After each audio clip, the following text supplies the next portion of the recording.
Hello, this is Chef John from foodwishes.com with peach custard pie. That's right, I decided to add peaches to a classic southern dessert called chess pie, which as you'll see went very well and solved one of my big problems with regular peach pie, which is that it contains too many peaches. And besides tasting great and looking gorgeous, this is one of the easiest pies you'll ever make. And to get started, we'll need one single shell, ready-to-use pie crust, which I made from scratch, and we have plenty of videos to show you how to do that. But this would absolutely be fine with a store-bought crust. And what I like to do first once I lay some parchment paper in, is pour in some pie baking weights. Since for best results, we want to do something called blind baking the crust, which simply means pre-baking this a little bit first before we fill it. And by the way, if you don't have weights, you can use dry beans. And while most of the recipes don't have you do this, I think you're going to get a much better crust if you do. And that's it. Once our weights are in, we'll transfer that into the center of a 400-degree oven for about 15 minutes or so, or until it looks like this, which yes, looks exactly the same.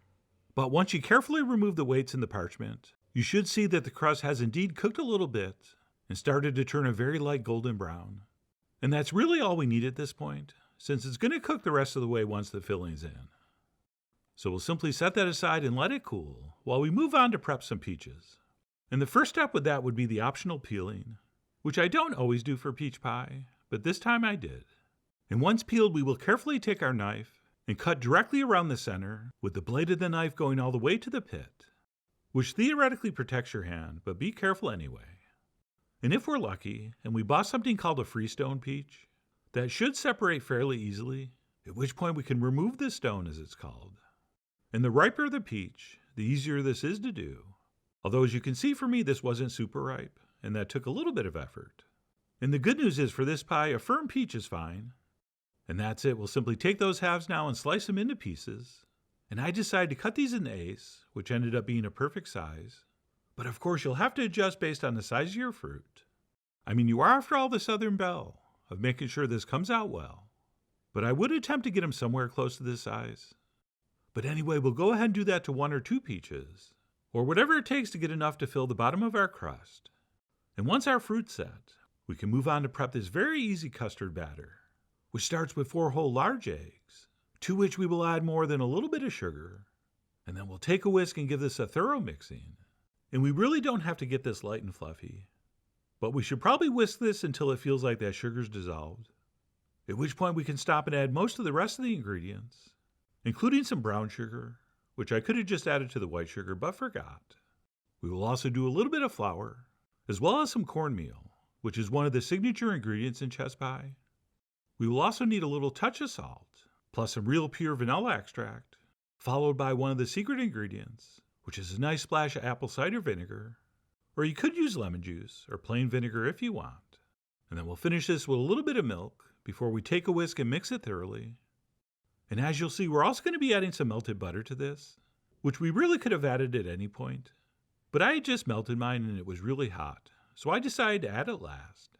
But as long as that gets thoroughly whisked in, it really doesn't matter. So we'll go ahead and pour in that melted butter and finish this batter up by whisking enthusiastically for as long as it takes for everything to look emulsified. And yes, I do recommend doing this all by hand, since according to recent made-up studies, the amount of calories you burn doing this is the exact same number of 1 slice of pie. So that works out nicely.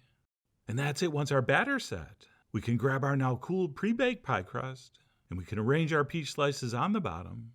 And I think we want to be careful not to put too many peaches, since we are making a peach custard pie and not a peach pie. And if we really load this up with peaches, it's just not going to bake up right, because there'll be too much moisture. So I recommend spacing them just like I'm doing here. And by the way, how these look on the bottom now is pretty much how they're going to look on the top later. So that's another reason we want these evenly spaced.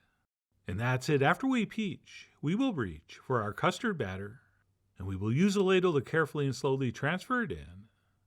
And the reason we just don't want to pour all this in is because it's going to move our perfectly placed peach slices around, and we won't end up getting that nice uniform design on the top. So while this will take an extra minute, it's definitely worth it. Oh, and I didn't show it, but probably should have. We do want to whisk our batter thoroughly before we start ladling, just in case that melted butter started to separate. And that's it. Once all the batter's in, we're ready to transfer this into the center of a 350-degree oven for about 50 to 60 minutes, or until our custard is just set, the top is browned, and it looks like this. And yes, it might puff up in a few spots, but don't worry. Everything will quickly deflate as this cools. And I'm actually going to give this pie a quick shake, so you can see that there still should be a little bit of a jiggle to it. Although if this was an actual chess pie, the center would be a little more wiggly than the outside. But since I did use peach here, I did want to cook it a little longer, just to give that fruit a little extra time to soften. And that's it. We'll let that cool completely before we try to slice it and serve it. And as far as I'm concerned, I will always chill this thoroughly before I try to eat it, since I do think it's significantly better in both flavor and texture. But the light was nice, so I decided to serve one up even though it was still a little bit warm, which some people enjoy, but I don't because everything's going to be too slippery. All right, once this chills and the butter firms up, that's not going to happen. But anyway, I grabbed a fork and went in for a taste.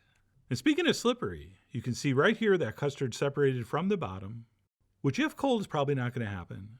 But optimum texture aside, that was absolutely amazing tasting. And if you like peach pie and or custard pie, I think you're going to absolutely love this.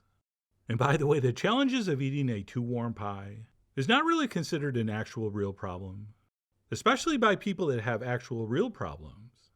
But I'm going to stop filming that one and switch to this slice, which I cut after letting my pie chill in the fridge overnight.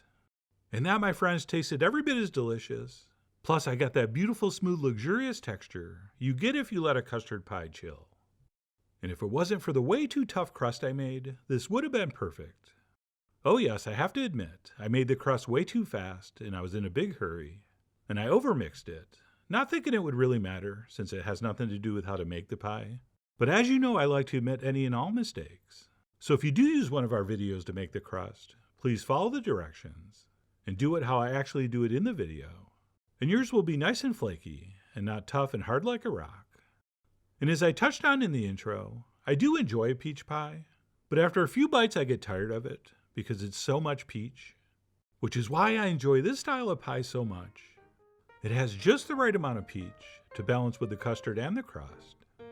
And yes, this will work with any summer stone fruit, right? Plums, apricots, etc. But no matter which you use, it is beautiful and delicious. And I really do hope you give it a try soon. So please follow the links below for the ingredient amounts, a printable written recipe, and much more info as usual. And as always, enjoy.